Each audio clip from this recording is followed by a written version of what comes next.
बहुजन सौरभ, बहुजनांच्या सामाजिक व सांस्कृतिक चळवळीचे मुखपत्र. नमस्ते, जय भीम।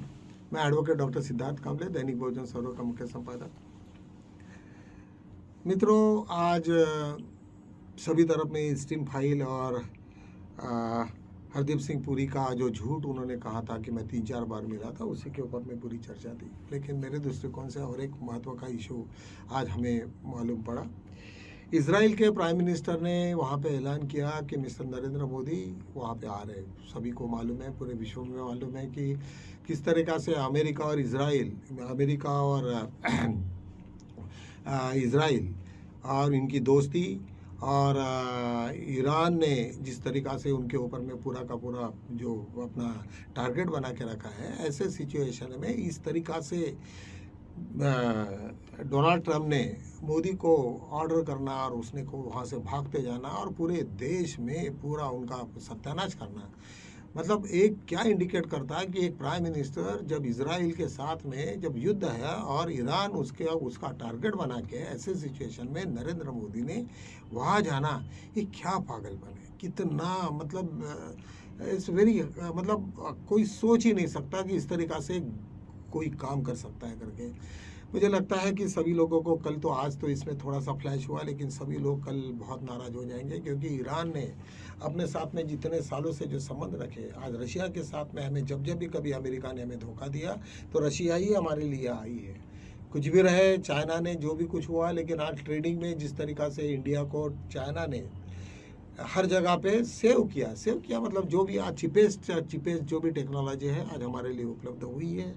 वो चाहे उसने अभी हमारे लिए यहाँ का कितना मैन पावर गया और क्या हुआ, इसके ये सेकेंडरी इश्यूज़ है। लेकिन हमारी बॉर्डर लाइन लगने से और हमारा चाइना के साथ में जो भी रिश्ता रहा, लेकिन जो भी आज जो पूरे विश्व में सेकंड वर्ल्ड वार का, थर्ड वर्ल्ड वार का भी ये दौर चल रहा है, या शायद हो सकता है कि उससे भी कुछ बड़ा कुछ होने की संभावना है।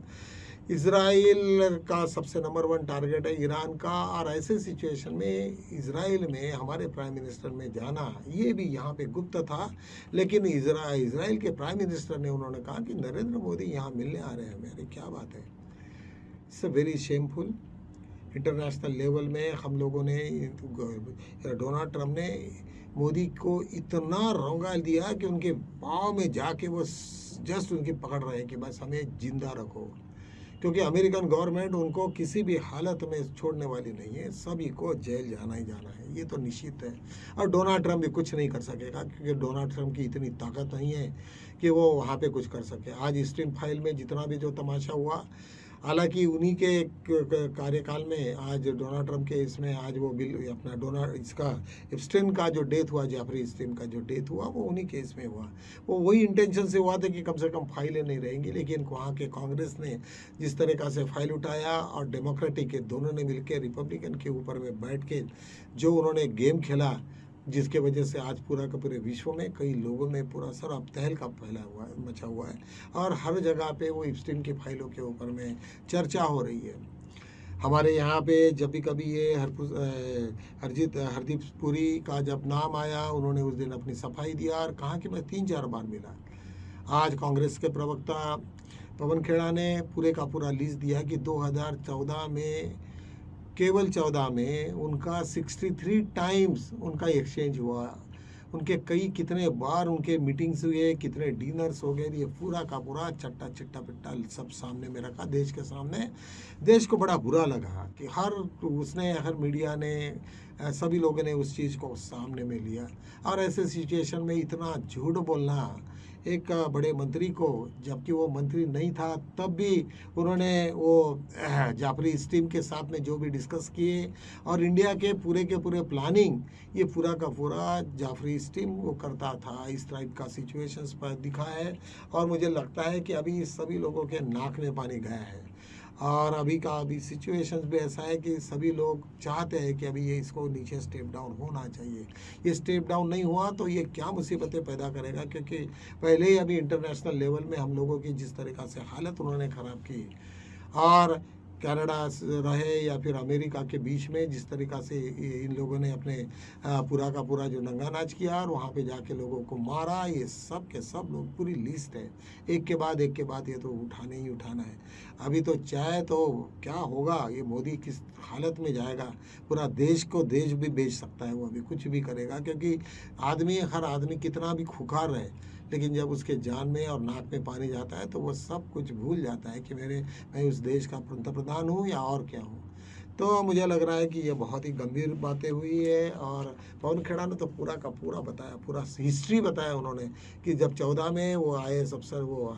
IFS पे थे और जिस तरीक़ा से उनका सब डील चल रहा था, और नरेंद्र मोदी की हर चीज़ों के लिए वो किस तरीक़ा से ये करते थे। गवर्नमेंट का नाम तो नहीं लिया नरेंद्र मोदी जी का, लेकिन उन्होंने कहा कि भाई ये सब का सब जो प्लानिंग था वो वहाँ पे जाफरी एस्टीम करता था। ये बातें अभी सामने में आ गई, तो निश्चित रूप से मुझे ऐसा लगता है कि वो पूरी की पूरी मोदी सरकार और पुरी जी, हरदीप पुरी जी, ये दोनों के दोनों परेशानी में आ गए। चारों तरफ से इस तरीक़ा से ये हो रहा, हमला हो रहा है। और मुझे लगता है कि अभी हमारा भी इंडिया में वो जैन जी का जो बाकी जगह पे हुआ, सब लोग खदखदाए जा रहे हैं, सब लोगों के दिल में है कि ये कुछ ना कुछ हो जाना चाहिए। और जिस तरीक़ा से ये सब मोदी जी का जो रवैया है और पूरे देश का जो ये चल रहा है, और पूरे बीजेपी जिस तरीक़ा से काम कर रही है, ये किसी के पल्ले नहीं पड़ रही। और एक यहाँ पे बात हुई कि आर्टिफिशियल इंटेलिजेंस के ऊपर में हमारे यहाँ पे एक बहुत बड़ी आज बिल गेट हमारे यहाँ आए हैं, और बिल गेट का नाम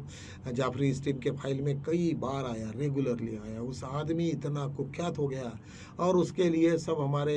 अपने यहाँ के तेलंगाना के चीफ मिनिस्टर से लेके हर चंद्रबाबू नायडू उसका स्वागत कर रहे हैं, हर जगह पे डिप्टी CM से लेके हर लोग उसको स्वागत कर रहे हैं। जो आदमी रेपिस्ट करके या उनका आइडेंटिफाइड हो गया, इस तरीक़ा से उसका स्वागत करना। और तुरंत वो जहाँ पे भी दिल्ली में जब वो प्रोग्राम हो रहा था आर्टिफिशियल इंटेलिजेंस के ऊपर में, बाकी इंटरनेशनल बहुत बड़े प्रोग्राम्स थे, इंटरनेशनल लेवल पे काम था, तो जैसे भी मोदी आ गया तो पूरा का पूरा खेल बिगड़ गया। सब लोगों ने इवेंट मैनेजमेंट हुआ, थोड़े से रील के लिए क्या क्या किया उन्होंने, जो भी ऑर्गेनाइजर थे उनका सामान क्या चोरी गया, और वहाँ पे जिस तरीक़ा से हमला हुआ, तो निश्चित ही सभी लोगों ने उसको शर्मनाक बताया। यही नहीं तो जो आर्टिफिशियल इंटेलिजेंस का वहाँ पे जो प्रोग्राम था, वहाँ पे सब के सब इंटरनेट बंद थे, वो सिक्योरिटी के वजह से हुए, और क्या हुआ है हमें तो नहीं मालूम। लेकिन मोदी जी को हर जगह पे इस तरीक़ा से डांस करवाना, लोगों को अभी मोदी जी का चेहरा, इन्हीं लोग, बाकी के तो लोगों को नहीं, इवन बीजेपी को भी घृणा होने लगी है कि ये क्या चक्कर है यार, ये क्या रील बनाने का है।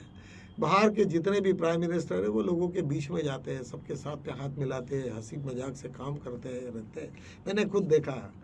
मैं साउथ कोरिया में भी था, मैं यहाँ पे दोनों भी प्राइम मिनिस्टर के कॉन्फ्रेंसेस में मैं था। बड़े वो तो एक तो जगह तो उन्होंने वो मोटरसाइकिल से आए थे उस वक्त, वहाँ तो कुछ नहीं, वहाँ पे कोई सिक्योरिटी नहीं, कुछ नहीं, 2-3 लोग उनके बॉडीगार्ड्स रहते हैं, इससे बात ज़्यादा कुछ नहीं रहता है। और हमारे यहाँ इतनी सिक्योरिटी, ये सब नौटंकी जो चलती है वो निश्चित रूप से बहुत ही ये है। आसाम से एक खबर है कि वहाँ पे एक हेमंत बिस्वा शर्मा जहाँ के चीफ मिनिस्टर हैं, उनके संपर्क में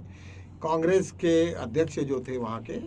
वो उनके कंटिन्यूसली संपर्क में थे, जिसकी वजह से वो सब अंदर की बातें उनको बताते थे। ये इल्ज़ाम वहाँ के लोगों ने लगाया, और बाद में जिस तरीक़ा से उनका पूरा का पूरा रवैया रहा, और हेमंत बिस्वा शर्मा को जो भी चाहिए था वो सब का सब उनके लेटर के माध्यम से दिखा। इस वक्त वहाँ पे प्रियंका गांधी को सब भेजा गया है, और निश्चित रूप से मुझे लगता है कि प्रियंका गांधी वहाँ रहने से जो भी उसने हरकतें की होगी, अभी उस वक्त कांग्रेस ने थोड़ा सा उसको ये किया कि भाई मत जाओ, इस वक्त अभी तुम्हारी ज़रूरत है, लेकिन वो उन्होंने कुछ एक्सेप्ट नहीं किया। मुझे ऐसा लगता है कि उनकी जब बातें सबके सब पकड़े गई तो उनको लगा कि मुझे रह के भी वहाँ पे वो पूरा का पूरा ख़त्म कर देंगे, उससे बेटर है कि अभी निकल जाए। तो इस तरीक़ा से ये जो बातें चल रही है, कांग्रेस का यही हाल है। हाल बोलने से बीजेपी ने यही लक्ष्य रखा कि कांग्रेस के बड़े लोगों के साथ में मिल के रहो, अंदर से कुछ हेल्प करो, और अपने उनके अगेंस्ट में कांग्रेस के अगेंस्ट में बहुत बड़ी एक लॉबिंग तैयार करो। तो ये सब सिलसिला रहेगा, जिसके वजह से पिछले वक्त काफ़ी लोगों को, मतलब कांग्रेस को काफ़ी नुकसान भी हुआ था इसके वजह से। और लेकिन कांग्रेस हर जगह पे अभी सीख रही है, कुछ ना कुछ संभल रही है अपने आप को। तो मित्रों ये सब चलते रहेगा। तो चलो हम लोग कल देखते हैं कल क्या ये रहेगी। लेकिन इजराइल का जो इशू जो है और प्राइम मिनिस्टर हमारा जो वहाँ पे इजराइल में जो जा रहे हैं उसके ऊपर में कल काफ़ी लोग कूदेंगे मैदान में और निश्चित रूप से उसका हंगामा इतना करेंगे कि उनको जाना भी काफ़ी मुश्किल हो जाएगा। चलो इन्हीं बातों के साथ में मैं यही विराम लेता हूँ। कल मिलेंगे नए मुद्दों के साथ में, तब तक के लिए जय